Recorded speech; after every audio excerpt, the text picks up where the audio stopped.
اچھا، اب مسرف ہونے کا نقصان کیا؟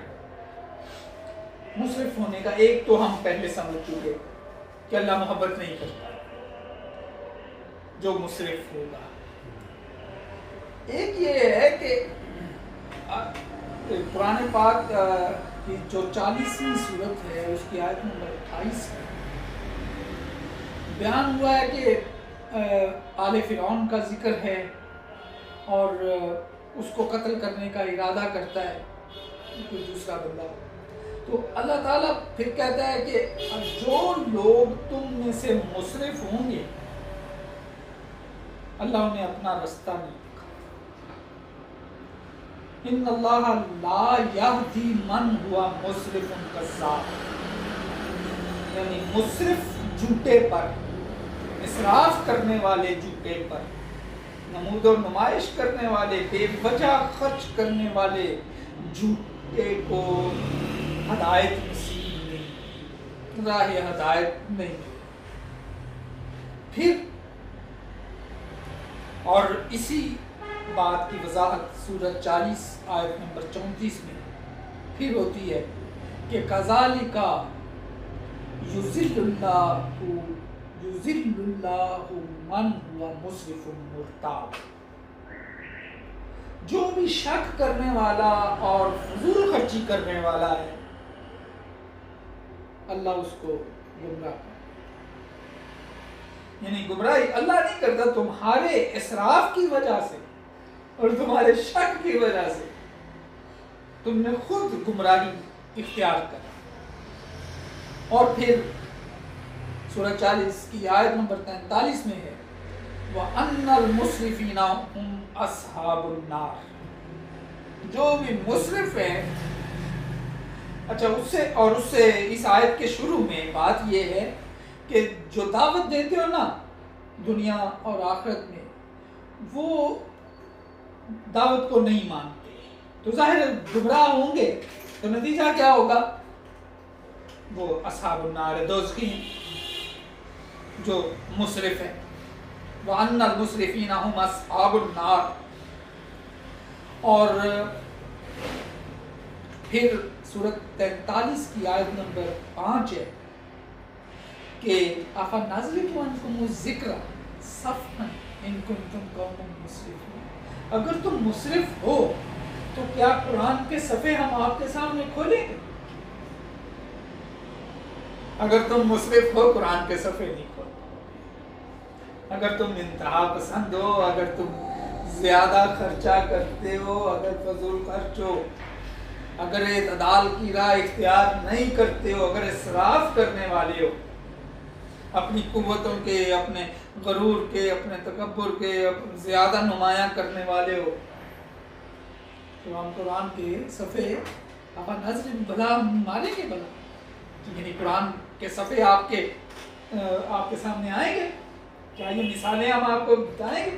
آپ نظر عَنْكُمُ الذِّكْرَ صَفْحًا إِن كُنتُمْ قَوْمًا مُسْرِفِينَ. اگر تم مسرف قوم ہو تو ذکر کے صفحے تم پر کھولیں گے. ذکر میں نے بتایا ہوا نا آپ کو قرآن.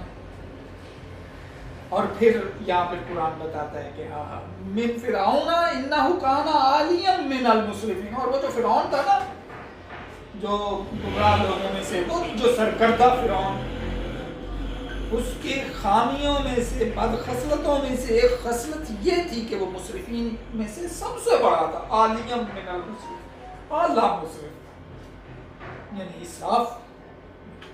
اور انہ لا یحب المسرفین ہم پہلے دیکھ چکے، یہ سورۃ 6 آیت نمبر 141 میں بھی ہے، اور سورۃ 7 آیت نمبر 31 کی ہم پہلے بات کر چکے. اور تو مسرف جو ہے پھر یہ ہے کہ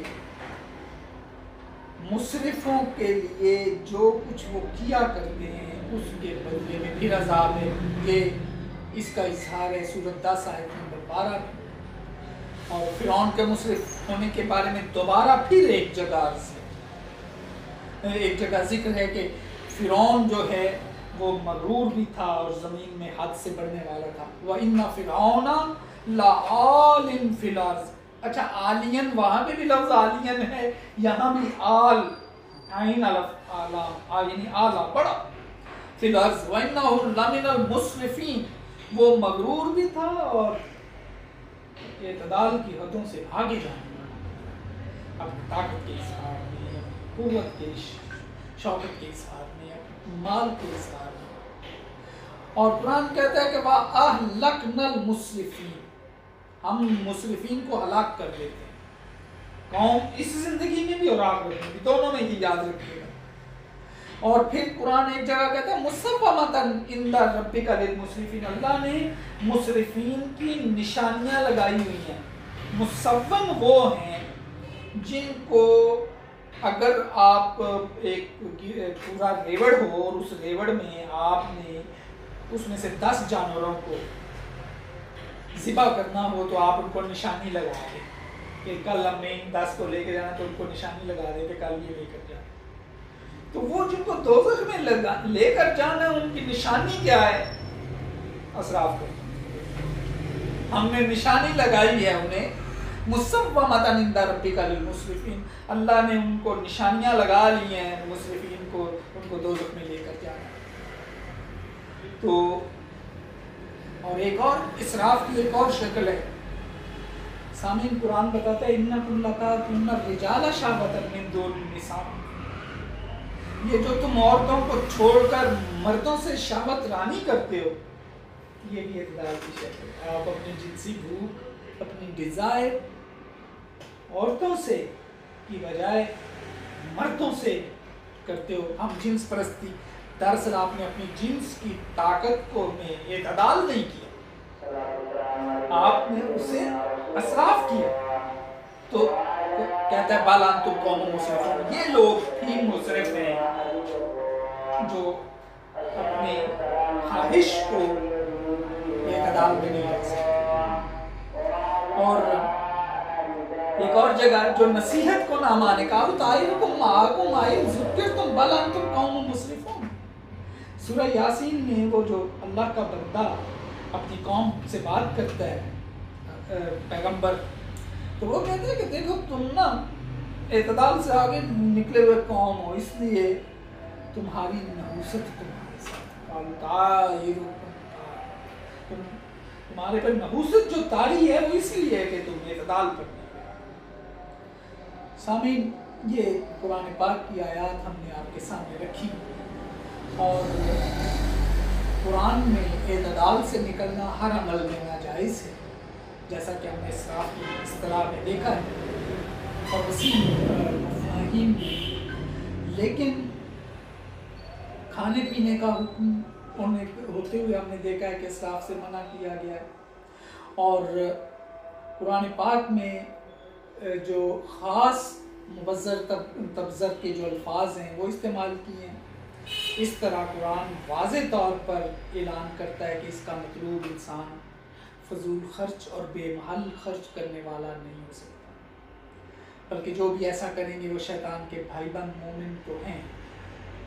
اور جو بہتر طریقہ ہے وہ یہ ہے کہ مومن تو اللہ کا کنبہ ہوتے ہیں، شیطان کے بھائی بند اللہ کا اور اس کی نعمتوں کا انکار کرتے ہیں، اور مومنوں کو بہتر طریقے یہ سمجھایا گیا کہ خرچ کرتے وقت تو اپنا ہاتھ اتنا سکیڑ لو، نہ تو اتنا سکیڑ لو کہ گردن سے پھٹ جائے، یہ قرآن کی اصطلاح ہے، اور نہ ہی بالکل ہی پھیلاؤ کہ ان دونوں صورتوں کا یہ نتیجہ نکلے گا کہ ہر طرف سے ملامت کرے گا۔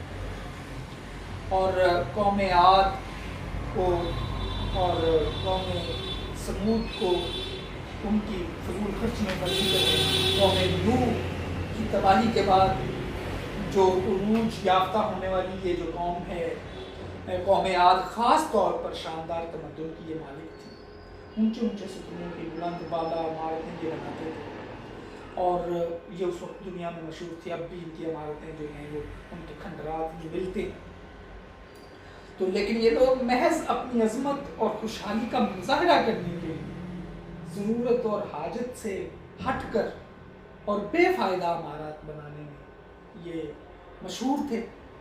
تو ان کو ان کی سزا کا ذکر کیا۔